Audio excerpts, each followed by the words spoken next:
Dalla Giunta Zaia non arrivano segnali positivi per quanto riguarda il bilancio sui trasporti nel Veneto. Sì, purtroppo è in corso la Commissione Bilancio in questi momenti, dall'assessore e dalla Giunta e quindi dalla maggioranza praticamente c'è un arretramento totale rispetto alle richieste che non solo noi ma anche tutte le parti interessate avevano avanzato in queste settimane di investire sul sistema ferroviario metropolitano, la metropolitana in superficie, zero risorse,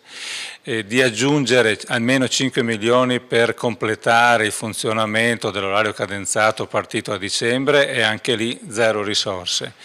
di investire una decina di milioni di euro per l'acquisto di nuovo materiale rotabile e anche questo è rimasto a zero. Poi l'ultima richiesta del trasporto su gomma di incrementare o meglio di recuperare quelle diminuzioni degli anni 2012-2013 per tornare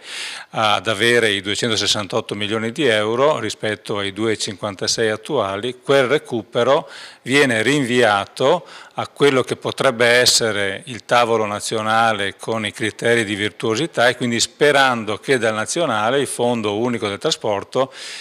possa essere aumentato. Mi pare francamente che anche questo sia una insensibilità e una latitanza della Giunta nei confronti di un settore che è strategico e che è vitale, dal peso sociale importantissimo come quello del trasporto e del diritto alla mobilità nel Veneto.